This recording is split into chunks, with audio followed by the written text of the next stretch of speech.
কি নাম তোমার? ঝর্ণা, তুমি কোথা থেকে এসেছো? আমি শিলিগুড়ি থেকে। তোমার হাজবেন্ড তোমার সাথে রয়েছে, কি নাম তোমার? দীপক দাস।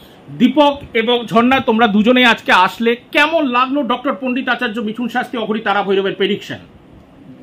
মিঠুন দার সাথে তো আমার অনেকদিন আগে থেকে সম্পর্ক, সেই যখন মানে পড়াশোনা করতাম তখন থেকে, এবং মন প্রাণ দিয়ে তখন থেকে বিশ্বাস করে এসেছি যে আমি এই জায়গাটা থেকে মানে যখনই আমি যখন মানে সেই স্কুল লাইফ বা কলেজ লাইফে মিঠুনদার সঙ্গে সেই কাটানোর সময়গুলো থেকে যেটা অনুভব করছিলাম যে হ্যাঁ এখানে আসলে আমি কিছু একটা ভালো মানে ভালো কিছু হবে আমার বা আমার ফ্যামিলি, সেইটা মন থেকে তখন থেকে বিশ্বাস করি জন্যই এখনো সেই মিঠুনদার দেখানোর পথেই চলছি।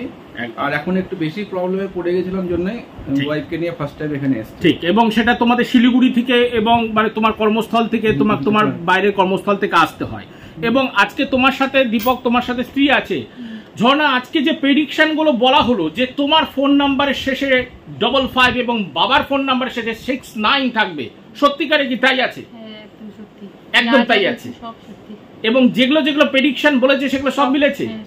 এবং দীপক, সরাসরি বলে দেওয়া হলো কালকে চাল নিয়ে আসা হলো বাড়িতে, সেটাও কি মিলে গেছে? একদম মিলে গেছে। ঠিক ঠিক ঠিক। তোমরা সকলে স্যাটিসফাই তো? একদম একদম। ঝর্ণা, তুমি স্যাটিসফাই তো? ঠিক আছে, তোমরা সকলে ভালো থাকো, আনন্দে থাকো এবং সুখে থাকো। জয় মা।